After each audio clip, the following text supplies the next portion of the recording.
इस वीडियो में हम देखेंगे इंग्लिश सेक्शन से आने वाले 10 नंबर के क्लोज टेस्ट को हम कैसे इजीली सॉल्व कर सकते हैं और किन बातों का हमें ध्यान रखना चाहिए इसे सॉल्व करते हुए। तो चलिए शुरू करते हैं आज की वीडियो। हेलो, मेरा नाम है चंद्रहास, स्टडी स्मार्ट में आप सबका स्वागत है। आप सबको पता होगा कि क्लोज टेस्ट इंग्लिश सेक्शन से, चाहे वो किसी भी तरह का एग्जाम हो, आपका बैंक पीओ लेवल का हो चाहे क्लर्क लेवल का, यहाँ तक कि एसएससी सीजीएल के एग्जाम में भी कम से कम 10 नंबर में तो पूछा ही जाता है। तो इसी से आप इसकी अहमियत समझ सकते हैं कि ये कितना इम्पोर्टेंट हो जाता है आपके लिए। तो क्लोज टेस्ट अगर आपको सॉल्व करना आता है तो आप बहुत इजीली 10 नंबर अपने गेन कर सकते हैं, वो भी बहुत ही कम समय में। तो क्लोज टेस्ट के लिए मैंने यहाँ पे आपके सामने एक एग्जाम्पल लिखा हुआ है। आज मैं आपको बताऊंगा कैसे हम क्लोज टेस्ट को सॉल्व करते हैं और किन बातों का हमें बेसिकली ध्यान रखना चाहिए। तो यहाँ पे एग्जाम्पल सॉल्व करने से पहले मैं आपको 2-3 बातें क्लियर बता दूं कि क्लोज टेस्ट को सॉल्व करने के लिए आपको प्रीपोजिशन की नॉलेज अच्छी होनी चाहिए। अगर आपने नहीं पढ़ा है प्रीपोजिशन का चैप्टर तो एक बार उसे रिवाइज करके ही जाइएगा। प्रीपोजिशन की नॉलेज आपकी अच्छी होगी तो बहुत इजीली 2-3 नंबर के आपके प्रीपोजिशन से ही सवाल आते हैं। दूसरी बात यह कि आपकी वोकैबुलरी भी अच्छी होनी चाहिए, क्योंकि वोकैबुलरी की हेल्प से आप बहुत सारे वर्ड्स को यहाँ पे अरेंज कर सकते हैं सही जगह पे। और तीसरी बात ये कि जब भी आप क्लोज टेस्ट स्टार्ट करें उससे पहले कम से कम अपने 30 सेकंड खर्च करके एक बार पहले पूरे पैराग्राफ को पढ़ लें। पूरे पैराग्राफ को एक बार पढ़ लेंगे तो आपको पता चल जाएगा कि पैराग्राफ में किसके बारे में बात हो रही है, और जो बात हो रही है वो पॉजिटिव टोन में है या नेगेटिव टोन में है या किसी तरह की सजेस्टिव टोन है। आपको टोन पता चल जाएगी तो उसी टोन के हिसाब से आप वर्ड्स को भी अरेंज कर सकते हैं। ओके, तो चलिए शुरू करते हैं हम अपनी वीडियो। तो सबसे पहले आप क्या करेंगे कि इस वीडियो को पॉज करेंगे। पॉज करके आप इस पूरे पैराग्राफ को एक बार ध्यान से पढ़िए और सरसरी निगाह से पढ़िए। मतलब ऐसे नहीं कि पैराग्राफ को पढ़ने में आपको 2 मिनट का समय लगे। कोशिश करिए आधे मिनट में या 1 मिनट में आप इसे पूरा कंप्लीट कर लें पढ़ के। तो पॉज करके पहले इसे पढ़िए, फिर मैं आपको यहाँ पे आगे बताता हूँ क्या करना है। तो आई होप आपने पॉज किया होगा वीडियो और पैराग्राफ को पढ़ा होगा। तो पैराग्राफ पढ़ के आपको यहाँ पे पता चल गया होगा कि इस पूरे पैराग्राफ में क्रेडिट रिस्क के बारे में बात की जा रही है और कैसे उसे मैनेज कर सकते हैं हम, या क्रेडिट रिस्क को कैसे हम मिनिमम कर सकते हैं, उसके सारे मेथड्स क्या हैं और उसका क्या प्रभाव पड़ता है, ये सारी चीजें इसमें बताई गई हैं। ओके, तो ये जो एग्जाम्पल मैंने लिया हुआ है ये आपके एग्जाम में भी इसी तरह के एग्जाम्पल्स आते हैं जो आपकी इकोनॉमी से रिलेटेड होते हैं। तो चलिए देखते हैं हम यहाँ पे कैसे फिल करना है। हमको लिखा हुआ है the traditional method of managing credit risk is. अब यहाँ पे देखिए ये आपका क्या है, ब्लैंक है और इसके ऑप्शंस यहाँ आपको दिए गए हैं, 5 ऑप्शन दिए गए हैं। Is diversification. तो पैराग्राफ पढ़ के ही आपको समझ में आ रहा होगा कि क्रेडिट मैनेज करने की बात की जा रही है, और ये जो डाइवर्सिफिकेशन है ये क्या है, इसका मेथड है मैनेज करने का। तो इसके बीच में क्या आ सकता है, तो यहाँ पे आप ऑप्शंस को देख लीजिए। एट, क्या यहाँ पे एट आएगा? बिल्कुल नहीं। फॉर नहीं। ऑन टू नहीं। बाई, हाँ बाई आ सकता है कि डाइवर्सिफिकेशन के द्वारा इसको मैनेज किया जा सके।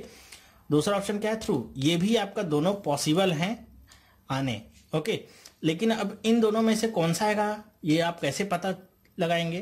तो देखिए, अगर आपको प्रीपोजिशन आपने पढ़ा हुआ है तो ये पता होगा कि जब भी हम किसी रीजन की बात करें या किसी चीज को बताने के लिए जब हम रीजन को देते हैं, हम बताते हैं कि इस चीज के होने का कारण ये है, तो जब भी हम कारण बताएंगे तो उसके लिए हमेशा थ्रू ही यूज किया जाता है। थ्रू का मतलब क्या होता है? थ्रू का मतलब होता है किसी भी चीज में पूरी तरह से इन्वॉल्व होना, मतलब अंदर से पूरा इन्वॉल्वमेंट जो आपका थ्रू दिखाता है। तो यहाँ पे कौन सा ऑप्शन सही होगा आपका? पहले वाले में थ्रू। थ्रू क्यों सही होगा ये भी मैंने आपको बता दिया है। तो आप जब एक एक मैनेज करते रहेंगे, अपने गैप्स को फिल करते रहेंगे, तो आपको और आइडिया मिलता जाएगा कि पैराग्राफ क्या बताना चाहता है। चलिए आगे पढ़ते हैं। लिखा हुआ है ऑल दो, फिर यहाँ पे ब्लैंक है क्रेडिट रिस्क। देखिए यहाँ पे थ्रू आ गया, इसीलिए मैं कह रहा था कि जब आप पैराग्राफ पढ़ेंगे तो आपको बहुत सारे हिंट्स इसमें से मिल जाते हैं। तो अगर आपने यहाँ पे पहले बाई भी लगाया होगा तो जैसे ही आप पैराग्राफ आगे पढ़ेंगे आपको यहाँ पे हिंट मिल जाएगा। ध्यान भी रखिएगा, पैराग्राफ इसलिए ध्यान से पढ़ने को कहा था। यहाँ पे आपको हिंट मिल जाएगा कि यहाँ पे कौन सा ऑप्शन सही होगा। थ्रू डाइवर्सिफिकेशन इज इफेक्टिव, कह रहे हैं कि ऑल्दो के बाद आपका ब्लैंक है। तो देखिए इसमें क्या क्या दिया गया है। Although, seeing, mitigating, watching, affording, taking. देखिए सीइंग का मतलब क्या, देखना। मिटिगेट का मतलब आपको मैंने बताया था अपने वोकैब्स के पार्ट में, आपने अगर वीडियो नहीं देखा है तो देख सकते हैं उसे। मिटिगेट करने का मतलब क्या, किसी भी चीज को कम करना। ओके, मतलब किसी चीज की कंडीशन अगर खराब है तो उसे थोड़ा बेहतर करना, वो होता है मिटिगेट। वॉचिंग का मतलब क्या, देखना। अफोर्ड करना या टेकिंग मतलब लेना। तो यहाँ पे क्या कर रहे हैं, क्रेडिट रिस्क को हम क्या कर रहे हैं, क्रेडिट का मतलब क्या, जो आपका समझ लीजिए लोन वगैरह दिया जाता है या ऋण वगैरह दिया जाता है उसे क्या कहते हैं हम इकोनॉमी में, क्रेडिट। और रिस्क मतलब क्या, कि उस पर जो खतरा होता है। तो ये जो हमारा ऋण का जोखिम होता है इसे कम करने की बात की जा रही है। तो अगर आपको यहाँ पे वर्ड मीनिंग पता है तो बहुत इजीली आप इस ऑप्शन को टिक कर सकते हैं कि यहाँ पे क्या कहा जा रहा है, although mitigating credit through diversification is effective, मतलब क्रेडिट रिस्क को डाइवर्सिफिकेशन के द्वारा कम करना बहुत ही ज्यादा इफेक्टिव है। ओके, ये बात हुई आपकी। चलिए आगे पढ़ते हैं हम, क्या कहा जा रहा है, institutions are often constrained by, gap है ऑफ डाइवर्सिफिकेशन। कह रहे हैं कि जो इंस्टीट्यूशंस हैं वो ऑफन कंस्ट्रेन्ड, कंस्ट्रेन्ड का मतलब क्या होता है, कंस्ट्रेंट को हम हिंदी में कहते हैं जैसे किसी भी चीज से बंधा होना या कह लीजिए आप विवश होना। तो जो भी हमारे इंस्टीट्यूशंस हैं वो क्या हैं, कंस्ट्रेंड हैं। किसके द्वारा, बाई के बाद यहां पे देखिए क्या ऑप्शन दिया गया, by lack of diversification, want of, void of, scanty of और सप्लाई ऑफ। तो डाइवर्सिफिकेशन के द्वारा वो क्या है, मतलब उनमें डाइवर्सिफिकेशन की कमी है। हमारे जो इंस्टीट्यूशंस हैं वो मतलब बहुत ही ज्यादा वो डाइवर्सिफाइड नहीं है, उसमें विविधता बहुत ज्यादा नहीं है। तो यहाँ पे कमी को दिखाया जा रहा है। तो कमी किससे आ सकती है, तो कमी आएगी आपके लिए, पहला वर्ड क्या है, लैक। लैक का मतलब भी क्या होता है, कमी। और एक वर्ड और आपको मिल रहा है क्या, स्कैंटी। स्कैंट मतलब भी क्या होता है, कमी। लेकिन अगर आपको नॉलेज है अच्छी तो आपको पता होगा कि जो लैक है ये यहाँ पे क्या है, नाउन है। ओके, और स्कैंटी क्या है, आपका एडजेक्टिव है। तो यहां पे कौन सा आएगा, बाई के बाद क्या आएगा आपका, नाउन। नाउन कौन सा है, lack. By lack of diversification. तो आपको ऐसे छोटी छोटी बातों का बस ध्यान रखना है, बहुत ज्यादा कुछ बड़ा नहीं पढ़ना है। आपके जो पार्ट्स ऑफ स्पीच है उसे आप अच्छे से तैयार कर लीजिए। आप अगर आप खुद से पढ़ते हैं तो आपको पार्ट ऑफ स्पीच पढ़ने में मेरे ख्याल से 1 हफ्ते का समय लगना चाहिए, अगर आप ठीक ठाक पढ़ रहे हैं तो। अगर आपके पास रेन एंड मार्टिन है तो आप उससे पढ़ सकते हैं, उसमें बहुत ही अच्छा लिखा हुआ है, आप उससे पार्ट ऑफ स्पीच पढ़ सकते हैं।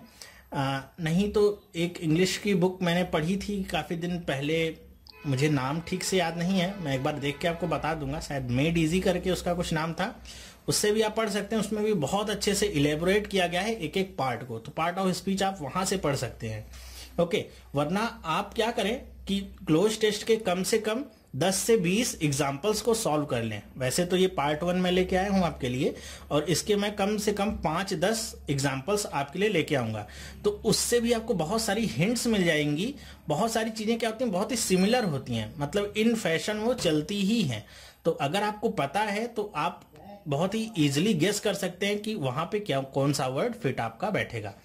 तो जैसे यहाँ पे क्या आया, लैक ऑफ डाइवर्सिफिकेशन, फिर आपका गैप है ऑन अकाउंट ऑफ लिमिटेड, फिर गैप है लैक ऑफ डाइवर्सिफिकेशन। और डाइवर्सिफिकेशन आपका क्या है, विविधता एक तरह की क्या है आपकी। अब यहाँ पे देखिए क्या क्या वर्ड दिया गया है, चांस है क्या वो, डाइवर्सिफिकेशन चांस तो होता नहीं है, लक भी नहीं होता है, फॉर्च्यून भी नहीं होता है, मे बी, अपॉर्चुनिटी और एक्टिविटी। तो अगर आप डाइवर्सिफिकेशन को देखें तो डाइवर्सिफिकेशन का मतलब क्या है, एक तरह की आपकी क्या है, अपॉर्चुनिटी है। ओके, जो आपके पास होनी ही चाहिए जब आप क्रेडिट रिस्क को कम करने की बात कर रहे हैं। तो ये एक्टिविटी आपकी नहीं होती है। तो इसमें कौन सा ऑप्शन सही होगा, अपॉर्चुनिटी। ओके, आई होप आपको समझ में आएगा। चांस, लक, फॉर्चून जो तो एकदम एक नजर में देख के ही आप कह सकते हैं कि ये सारे के सारे आपके क्या हैं, रॉन्ग हैं। अपॉर्चुनिटी और एक्टिविटी में आपको थोड़ी सी कंफ्यूजन हो सकती है, लेकिन अगर आपने थोड़ी सी भी प्रैक्टिस की है तो आप बहुत इजीली बता देंगे कि यहाँ पे कौन सा वर्ड आएगा। अगर आप पूरा पढ़ें, institutions are often constrained by lack of diversification opportunity on account of limited area of, कह रहे हैं कि ऑन अकाउंट ऑफ क्या है आपका, एक तरह का फ्रेजल वर्ड है। फ्रेजल वर्ड इसका मतलब क्या होता है, किसी भी चीज के कारण, जब हम किसी भी चीज का होना उसके पीछे का रीजन बताते हैं तो हम क्या लगाते हैं, उसका कारण लगाते हैं कि किसकी वजह से, लिमिटेड एरिया ऑफ। अब लिमिटेड एरिया ऑफ के बाद कौन सा आपको एग्जांपल दिया यहां पे दिया गया है, ऑप्शंस। पहला है work, limited area of work, थोड़ा सही लग रहा है कि उनके काम करने का जो एरिया है वो कम है।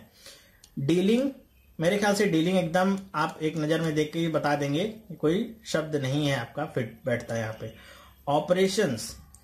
ऑपरेशंस भी आपका वर्ड है, सही वर्ड है, डाइवर्सिफिकेशन से रिलेटेड है। ट्रांजेक्शन आपका वर्ड नहीं होगा, ना तो प्लेस होगा। लिमिटेड एरिया ऑफ प्लेस नहीं होगा, ना तो ट्रांजेक्शन होगा, या तो वर्क होगा या तो ऑपरेशन होगा। तो अब आप सोच के बताइए इन दोनों में कौन सा आपके लिए वर्ड एकदम अप्रोप्रिएट होगा। ध्यान रखिए, आपको एकदम अप्रोप्रिएट वर्ड ढूंढना है जो एकदम सटीक बैठता हो। तो जब भी आपकी एरिया की बात होती है, लिमिटेड एरिया, या किसी भी कंपनी के या किसी भी इंस्टीट्यूशंस की बात होती है और उसके काम करने की बात होती है, तो उसके लिए हमेशा वर्ड जो यूज किया जाता है वो होता है ऑपरेशन। ओके, ये इंग्लिश लैंग्वेज है, इसमें ज्यादातर चीजें आपको प्रैक्टिस से ही समझ में आ जाती हैं, बहुत ज्यादा कुछ पढ़ने की जरूरत नहीं है। वोकैब्स आप अपनी इंप्रूव कर लीजिए, थोड़े बहुत रूल्स समझ लीजिए, क्योंकि इंग्लिश में आप जितने रूल्स पढ़ते हैं उतने ही आपको एक्सेप्शंस भी पढ़ने पड़ते हैं। तो मैं रूल्स पे इतना फोकस नहीं देता हूं, आप प्रैक्टिस करते रहिए। आपको जितना आपको एग्जाम में आता है ग्रामर सेक्शन से उतने की प्रैक्टिस करिए, बहुत ही इजीली आप क्रैक कर सकते हैं इंग्लिश सेक्शंस को। तो ये हमने देखे 5 यहां तक सेंटेंसेस कैसे हमने फिल किए, किन बातों का ध्यान रखते हुए। ध्यान रखिएगा, जब भी किसी कंपनी के बारे में बात हो, इंस्टीट्यूशन के बारे में बात हो, तो उसके लिए हमेशा क्या आएगा, ऑपरेशन वर्ड ही आता है। ओके, चलिए देखते हैं अब नेक्स्ट हमारे कौन कौन से एग्जांपल्स हैं। तो आगे के 5 ब्लैंक्स फिल करने से पहले मैं उन लोगों को बता दूं जो ये वीडियो पहली बार देख रहे हैं कि अगर आप ये वीडियो पहली बार देख रहे हैं तो आप हमारे चैनल को सब्सक्राइब कर सकते हैं। आपके लिए डेली मैं इसी तरह की वीडियोस लेके आता हूं, जिससे आपको कम से कम 3 नंबर्स मिल सकें एग्जाम में। और जो मेरे सब्सक्राइबर्स हैं उनसे मैं माफी मांगना चाहता हूं कि अभी 2-3 दिन से चीजें मेरे साथ सही नहीं हो रही हैं, पता नहीं क्या रीजन है वो। जैसे मैंने टेस्ट की बात की थी, तो टेस्ट का जो पोर्टल था वो भी बहुत ही ज़्यादा लिमिटेड था, जिसके बारे में मुझे बहुत लेट से पता चला, जिसकी वजह से जो हमारा ऑनलाइन टेस्ट था वो भी सक्सेस नहीं हो पाया। अब मैं उसके लिए कुछ और सोल्यूशंस तलाश करूंगा, लेकिन चिंता की बात नहीं है, कुछ ना कुछ सोल्यूशन उसका मिल ही जाएगा। आप लोग निराश मत होइएगा, बस मेरे साथ बने रहिएगा, मैं आपको कुछ ना कुछ सोल्यूशन उसका जरूर प्रोवाइड करूंगा, कुछ ना कुछ अल्टरनेटिव मिल ही जाएगा। साथ ही साथ मेरी एक इनपुट आउटपुट रीजनिंग की जो वीडियो थी वो भी सही नहीं थी। अभी मैंने देखा तो इस वीडियो को बनाने से थोड़ी देर पहले कि बहुत ही ज्यादा वो शेकी हो रही थी। मुझे नहीं पता कि ये हैपन कैसे हुआ। मैंने तो वीडियो सही अपलोड की थी, लेकिन हो सकता है कि YouTube की कुछ सेटिंग से छेड़छाड़ हुई हो, जिसकी वजह से ऐसा पॉसिबल हो गया हो। तो इस वजह से वो वीडियो मैंने हटा दी है। मैं वो इनपुट आउटपुट रीजनिंग की जो वीडियो है मैं दोबारा से आपके लिए लेके आऊंगा। तो कुछ चीजें ऐसे गलत होती जा रही हैं समय के साथ साथ। देखिए क्या लिखा है, during the last few years managing credit risk through, देखिए बार बार थ्रू आ रहा है। Okay, selling assets by way of securitisation has in popularity, कि इस तरह से जो सिक्योरिटाइजेशन के मेथड से जो हम क्रेडिट रिस्क को मैनेज कर रहे थे वो कुछ समय से इन पॉपुलरिटी, अब बीच में गैप है। इन पॉपुलरिटी का मतलब क्या होगा, तो यहां पे देखिए पहला ऑप्शन आपको क्या मिल रहा है, गेन्ड, कि has gained in popularity, profited, brought, valued, sold. अब आप ऑप्शन देख के ही अगर आपको थोड़ी सी भी इंग्लिश आती है तो आपको पता होगा कि जो भी पॉपुलरिटी टाइप की चीज होती हैं वो क्या होती है, आपको गेन करना पड़ता है। ओके, मतलब उसे आप खरीद नहीं सकते, किसी से मंगवा नहीं सकते। जो आपकी पॉपुलैरिटी होती है वो आप गेन करते हैं अपने एफर्ट्स के द्वारा। तो कौन सा ऑप्शन सही होगा इसमें से? पहला वाला। ओके, आई होप समझ में आया होगा आपको। ऐसे ही वर्ड्स आपको देखने, छोटे छोटे क्लूज जो हैं और उनके साथ क्या क्या वर्ड अटैच हो सकते हैं। इसी तरह आपको सोचना भी है कि अगर पॉपुलैरिटी है तो पॉपुलैरिटी क्या होती है। पॉपुलैरिटी क्या कभी प्रॉफिट और लॉस में जाती है? जी नहीं। क्या उसे खरीदा जा सकता है या लाया जा सकता है? उसकी कोई वैल्यू लगाई जा सकती है, उसे बेचा जा सकता है, कुछ भी हो सकता है, ऐसा कुछ नहीं है। वो क्या होती है? केवल और केवल गेन की जाती है आपके एफर्ट्स के द्वारा। नेक्स्ट देखिए, the market for securitise assets has grown. जो भी सिक्योरिटाइज एसेट्स हैं उनकी मार्केट क्या हुई? Has grown. फिर यहां पे डैश है in the last few years. Dash के बीच में यहां पे क्या ऑप्शन दिया गया है? 7 का पहला ऑप्शन देखिए क्या है? नीडलेसली या गाइगेंटिक, स्लोली, स्लाइटली, इंप्रेसिवली। कौन सा वर्ड सही होगा कि जो ये ग्रोथ हुई है ये क्या है आपकी? नीडलेसली है, मतलब जिसकी जरूरत ना हो। गाइगेंटिकली का मतलब क्या हो कि बहुत ही ज्यादा विशाल, जिसको कहते हैं गाइगेंटिक होता है वो बहुत ज्यादा विशाल। जैसे अगर मैं हिमालय के बारे में बात करूं तो क्या है? गाइगेंटिक है। ओके, बहुत ही ज्यादा विशाल है। स्लोली का मतलब क्या है? अभी हमने देखा पिछले पैराग्राफ में ही या पिछले सेंटेंस में कि पॉपुलैरिटी उसकी क्या हो रही है? बढ़ रही है। जो पॉपुलैरिटी बढ़ रही है तो इसका मतलब स्लोली यहां पे टर्म सही नहीं होगा। स्लाइटली का मतलब क्या? स्लाइटली भी आपका पॉपुलैरिटी जैसा ही कुछ शब्द है। और एक है आपका वर्ड इम्प्रेसिवली। आपने शायद इस वर्ड पे ध्यान नहीं दिया, या दिया हो तो बहुत अच्छी बात है। यही आपका क्या है? Right answer. जो आपकी ग्रोथ है वो बहुत ही ज्यादा क्या है? इम्प्रेसिव। जब भी आप किसी के ग्रोथ के बारे में बात करिए तो आप क्या कहते हैं कि उसकी ग्रोथ क्या है? बहुत ही ज्यादा इम्प्रेसिव है। मतलब जो सामने दिखता है जिसका इफेक्ट, वो क्या होता है? बहुत ही ज्यादा इम्प्रेसिव। तो ग्रोथ की बात हो रही है तो कौन सा ऑप्शन सही है हमारा? Impressively. In the last few years and expected to grow further in, कह रहे हैं कि और उम्मीद क्या है कि आगे भी वो ग्रो करेगा। इन द, और यहां पे क्या लिखा हुआ है? ईयर्स। तो कौन से ईयर्स में? तो अगर फर्दर की बात कर रहे हैं तो कौन सा ईयर होगा? वो आने वाला साल ही होगा। तो आने वाले साल के लिए यहां पे देखिए, पास्ट बिल्कुल गलत, गोल्डन ईयर्स नहीं, फ्यूचरिस्टिक हाँ मे भी पॉसिबल हो सकता है, फ्यूचर से रिलेटेड है। एक ऑप्शन आपको मिलता है कमिंग, एस्टर। तो ये सारे वर्ड तो एकदम गलत हैं। दो आपको वर्ड मिले, फ्यूचरिस्टिक और कमिंग। तो जब भी ईयर की बात होगी तो क्या होगा? उसके लिए क्या वर्ड लगाते हैं हम? फ्यूचरिस्टिक डेज हो सकते हैं। कमिंग आपका क्या होता है? ईयर होता है। तो ईयर के साथ हमेशा क्या लगेगा आपका? कमिंग। तो इसी तरह के आप अगर थोड़े बहुत भी इंग्लिश को जानते हैं तो बहुत इजीली इन सारे गैप्स को फिल कर सकते हैं। मुझे आज तक क्लोज टेस्ट को फिल करने में कभी कोई प्रॉब्लम नहीं हुई है। और ऐसा सिर्फ इसलिए हुआ है कि ऐसा नहीं है कि मेरी इंग्लिश बहुत अच्छी, मेरी इंग्लिश तो बहुत वीक है, मुझे इंग्लिश बोलना भी नहीं आता। लेकिन फिर भी अगर आपने प्रैक्टिस अपनी मजबूत रखी है, आप इंग्लिश का न्यूज़पेपर फॉलो कर रहे हैं, मैगजीन्स पढ़ रहे हैं, या आप इंग्लिश मूवीज भी देखते हैं, तो क्या होता है कि बहुत सारी चीजें आपको बहुत ही, समझ लीजिए जैसे आपकी मसल मेमोरी की अगर मैं बात करूं कि अगर आपको खाना खाना होता है तो आप आंख बंद करके भी अगर खाना खाएंगे तो आपका हाथ कहाँ पे जाएगा? आपके मुंह में ही जाएगा और कहीं नहीं जाएगा। तो इसी तरह आपकी जो मेमोरी होती है वो सेट हो जाती है वर्ड्स के अकॉर्डिंग कि ये वर्ड्स इसके साथ पेयर में यही आते हैं। तो ज्यादातर चीजें आपकी इसी से सही हो जाती हैं। तो प्रैक्टिस खूब करिए। ओके, वरना इंग्लिश में तो इतने सारे रूल्स हैं, आप 1000 रूल्स पढ़ेंगे, 1000 रूल्स पढ़ने के बाद उनके 10,000 एक्सेप्शंस पढ़ेंगे और हो जाएंगे एकदम पागल। ओके, तो पागल मत बनिए, रूल्स वगैरह में ही जुटे मत रहिए। सबसे पहला काम वोकैब्स अपने स्ट्रांग कर लीजिए। भाई वर्ड मीनिंग अगर आपको समझ में आती है कि किस वर्ड का क्या मतलब है, तभी आगे ग्रामर वमर कुछ आप लगा सकते हैं।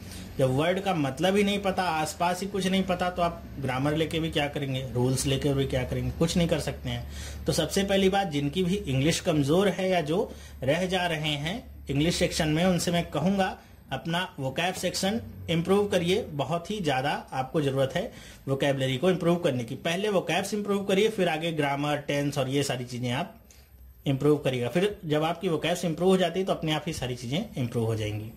चलिए आगे पढ़ते हैं। This mode of credit risk mitigation is most, कह रहे हैं कि ये जो मोड है मतलब ये जो एक तरह का तरीका है क्रेडिट रिस्क को मिटिगेशन, देखिए यहाँ पे वर्ड आ गया मिटिगेशन। तो अगर आप पूरे पैराग्राफ को एक बार पढ़ लेते हैं ना, तो आपको ये सारे वर्ड्स क्या होते हैं, ये सारे क्लूज आपको मिल जाते हैं। जैसे यहाँ पे हमने क्या किया था, दूसरे में हमने क्या भरा था, मिटिगेशन ही भरा था। तो अगर आपने ये सारी चीजें पढ़ी हैं एक बार पैराग्राफ में, तो ये सारी चीजें आपको हिंट यहीं से मिल जाती है कि हम किसकी बात कर रहे हैं, मिटिगेट करने की बात कर रहे हैं। ओके, तो ये मिटिगेशन आपका क्या है, इज मोस्ट। अब मोस्ट के बाद क्या है, to loans with standardised payment schedule, कि उन सारे लोन्स के लिए मोस्ट क्या हो सकता है, कोई भी चीज। अगर कोई मेथड की अगर मैं बात करूं तो मोस्ट क्या हो सकता है, वो मतलब उसके लिए क्या होगा, सबसे ज्यादा अच्छा होगा कि आप उसी को अप्लाई करें। तो सबसे ज्यादा अच्छा या सबसे ज्यादा सूटेड मैं कहूं तो यहाँ पे अगर आप वर्ड देखिए तो आपको क्या क्या दिया गया है, मोस्ट वांटेड नहीं होगा, वांटेड मोस्ट वांटेड नहीं। ओके, देखिए आपको यहाँ पे वर्ड मिला क्या, सूटेड, जिसकी अभी मैं बात कर रहा था कि सबसे ज्यादा जो सूट करेगा वो यही मेथड है। डिजायर्ड, डिजायर्ड नहीं हो सकता है, डिजायर्ड तब होता जब ये मेथड आपका अप्लाई नहीं किया गया था, मतलब जिसकी मांग होती, अभी वो आया नहीं है, तब ये क्या होता, मोस्ट डिजायर्ड। लेकिन अप्लाई हो रहा है ये, इसलिए डिजायर्ड नहीं होगा। पॉपुलर नहीं होगा, पॉपुलर इन द सेंस कि लोन्स को दे रहे हैं हम और क्रेडिट रिस्क मैनेजमेंट की बात कर रहे हैं, तो यहाँ पे पॉपुलैरिटी का कोई लेना देना नहीं। मतलब एक खराब चीज भी अगर पॉपुलर हो जाती है और उससे आपका जो क्रेडिट रिस्क है वो अच्छा नहीं होता है, तो उसे आप कभी अप्लाई नहीं करते हैं। आप उसे ही अप्लाई करते हैं जो क्या करेगा, जो सबसे बेहतर होगा आपको क्रेडिट रिस्क को मैनेज करने में। फिर नेक्स्ट वर्ड देखिए आपको क्या मिला है, सुटेबल। ओके, फिर से देख लीजिए यहाँ पे आपका ये जो सूटेड है और सुटेबल, दोनों में से कौन आएगा आप सोचिए। अगर आपने सोचा है सही तो आपको पता होगा कि यहाँ पे आपका बी वाला सही होगा, सूटेड। ओके, सूटेड क्या है, वर्ब है आपकी कि यही सबसे ज्यादा शूट करता है आपके लोन्स के स्टैंडर्डाइज्ड पेमेंट के लिए। ओके, चलिए आगे बढ़ते हैं। And similar credit risk characteristics such as housing loan, auto loans, credit receivables etc. The shedding loans through securitisation might client relationship, कह रहे हैं कि इस तरह से आप जब लोन को शेड करना, शेडिंग का मतलब क्या, मतलब उनकी एक तरह से समझ लीजिए कि सुरक्षा करना या उनको कोई आवरण पहुंचाना, इस तरह का मतलब एक कवर देना उनको। शेडिंग करने का मतलब कवर देना, ताकि आपका जो लोन रहे वो क्या रहे, आपका जो क्रेडिट रहे वो सिक्योर रहे। ओके, तो माइट क्लाइंट रिलेशनशिप, तो क्लाइंट की जब भी आप रिलेशनशिप के बारे में बात करेंगे तो इसमें केवल दो ही ऑप्शन आप फिल कर सकते हैं, या तो ये आपके क्लाइंट रिलेशनशिप को बढ़ाएगा या तो आपके क्लाइंट रिलेशनशिप को क्या करेगा, बेकार करेगा या खत्म करेगा। तो आगे पढ़ लेते हैं। In this context credit derivatives provide a new technique for managing credit risk. Okay, तो यहां पे देखिए 10वें के लिए आपको ऑप्शन कौन कौन से मिल रहे हैं। पहला तो मिल रहा है आपका बर्न, कि वो बर्न करेगा रिलेशनशिप, तो बर्न नहीं होती रिलेशनशिप। किल, प्रमोट, डैमेज, लेंच। तो यहां पे या तो प्रमोट करेगा रिलेशनशिप या तो डैमेज करेगा, इन्हीं दोनों में से एक वर्ड आपका सही होने वाला है। मतलब या तो रिलेशनशिप को बढ़ाएगा वो, या तो क्या करेगा, खत्म करेगा। तो यहाँ पे किसकी बात हो रही है, अगर आप यहाँ पे एक वर्ड देखें तो क्या लगा हुआ है, माइट। माइट का मतलब क्या, ये संभावना आपकी बताता है कि किसी भी काम के होने की संभावना क्या है, कि ऐसा हो सकता है या नहीं हो सकता है, ये सारी चीजें बताएगा। तो क्लाइंट से आप खुद सोचिए कि अगर आप क्रेडिट रिस्क मैनेजमेंट कर रहे हैं और वो भी किससे, सिक्योरिटाइजेशन से। सिक्योरिटाइजेशन का मतलब शायद आप समझ रहे होंगे, मतलब एज अ सिक्योरिटी पहले आपको कुछ ना कुछ रखना पड़ेगा, तभी आपको लोन वगैरह कुछ इस तरह से मिलेगा। तो अगर इस तरह की रिलेशनशिप होती है तो इसमें आप बताइए कि क्लाइंट से रिलेशनशिप बढ़ता है या कम होता है। तो अगर आपको थोड़ी सी भी जनरल नॉलेज होगी तो आपको पता होगा कि जब भी हम इस तरह से सिक्योरिटाइज करते हैं चीजों को, तो उससे जो हमारा रिलेशनशिप होता है वो हमेशा क्या होता है, डैमेज होता है, कभी भी प्रमोट नहीं होता है। ओके, तो इसमें कौन सा वर्ड सही होगा, डैमेज। तो एक तरह से ये तो समझ लीजिए आपका इंग्लिश का भी टेस्ट था और दूसरी आपके इकोनॉमी लेवल को भी यहाँ पे परखा जा रहा था। तो बैंक वगैरह में आपके इसी तरह के सवाल आते हैं जहां पे आपको एक ही तरह के क्वेश्चंस में दो दो तरह की चीजें पूछ लेते हैं वो। जैसे एक मैंने मिसिंग डीआई का आपको कॉन्सेप्ट बताया था। अब मिसिंग डीआई का वो कॉन्सेप्ट था, लेकिन अगर आपने वीडियो देखा हो या नहीं देखा हो तो उसे जाके देखिएगा DI के प्लेलिस्ट में जाके आप, कि अगर वहां पे मिसिंग वैल्यूज को आप फिल करेंगे तो आपको उसे फिल करने के लिए प्रॉफिट एंड लॉस की नॉलेज होनी चाहिए। तो SBI में बोलते तो हैं कि वो केवल और केवल DI पूछेंगे, ऐसा कहते हैं, लिखा होता है, लेकिन आप सोचिए केवल DI पढ़ के ही आप नहीं पास हो सकते हैं, आपको सारी चीजें पता होनी चाहिए। कई बार मिसिंग वैल्यूज में आपका SICI भी पूछ लेते हैं, प्रॉफिट एंड लॉस पूछ लिया, टाइम एंड वर्क आ जाता है, तो वो दो कॉन्सेप्ट को मर्ज करके एक नया क्वेश्चन बनाते हैं। इसी तरह ये इंग्लिश लैंग्वेज का है, वैसे तो क्लोज टेस्ट, लेकिन आपको थोड़ी बहुत इकोनॉमी की नॉलेज भी होनी चाहिए, तभी आप इसे सॉल्व कर सकते हैं इजीली। जैसे कुछ टेक्निकल टर्म्स होते हैं जो हर एक फील्ड के अलग अलग होते हैं। जैसे यहाँ पे मैंने जैसे बात की ऑपरेशंस की बात की, तो वर्क का मतलब भी क्या है, काम करना। ऑपरेशन का मतलब भी क्या, किसी भी चीज में लगे रहना। तो जब भी कंपनी वगैरह के बारे में बात होगी तो हमेशा उसका क्या होता है, एरिया ऑफ ऑपरेशन होता है, एरिया ऑफ वर्क नहीं होता है। तो जो कुछ टेक्निकल वर्ड्स हैं वो आपके रिलेटेड रहते हैं। तो ये सारी चीजें आप प्रैक्टिस करते जाएंगे तो आपको बहुत जल्दी जल्दी सारी चीजें समझ में भी आती रहेंगी। तो ये तो था हमारा पहला एग्जाम्पल। पहले एग्जाम्पल के बाद इसका मैं दूसरा पार्ट भी आपके लिए लेके आऊंगा, जो कि आपको मिलेगा कल। जैसे आज ये मिल रहा है, इसी टाइम पे आपको कल ये पार्ट मिल जाएगा इसका दूसरा। उसमें हम कुछ और टर्म्स के बारे में बात करेंगे, वो थोड़ा इससे अलग होगा। ओके, तो इस तरह के अगर हम 5 से 10 सेट सॉल्व कर लेते हैं तो समझ लीजिए आपकी 90% प्रॉब्लम सॉल्व हो जाती हैं क्लोज टेस्ट से रिलेटेड, कि कौन सा वर्ड फिल करना है, कौन सा वर्ड फिल नहीं करना। जैसे यहाँ पे नाउन भी है, नाउन के साथ साथ आपका एडजेक्टिव भी है, वर्ब भी है, एडजेक्टिव भी है, तो कौन सा आपको फिल करना है ये आपको पता होना चाहिए, कहाँ पे वर्ड की प्लेसिंग हो रही है। जैसे यहाँ पे देखिए क्या था, सूटेड भी था आपका, साथ साथ सुटेबल भी था। तो सुटेबल आपका क्या होता है, एडजेक्टिव होता है।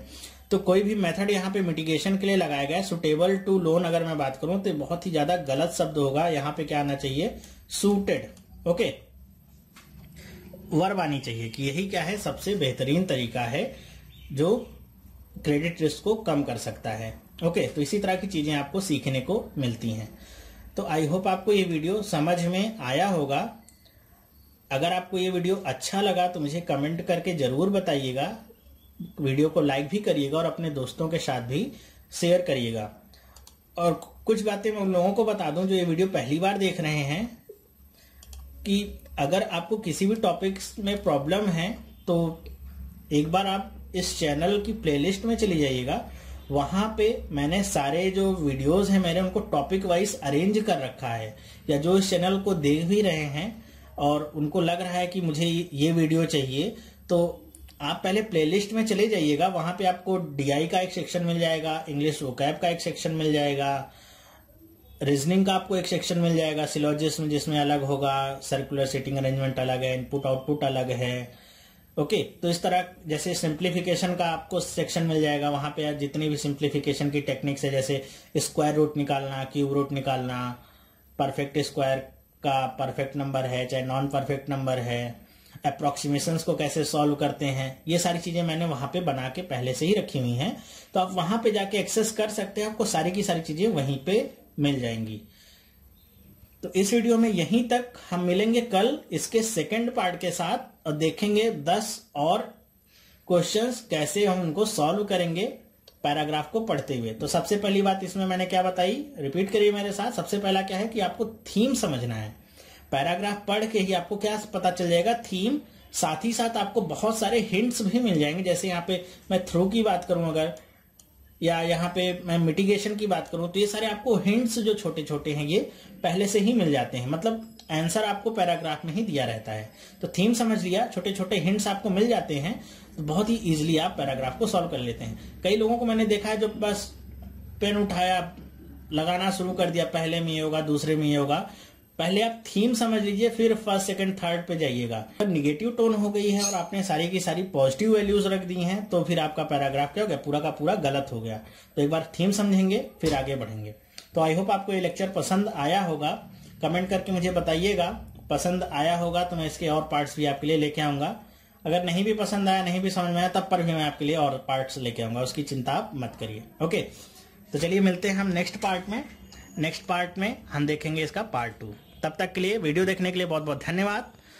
वीडियो पसंद आए तो अपने दोस्तों के साथ जरूर शेयर करिए। Thank you and bye.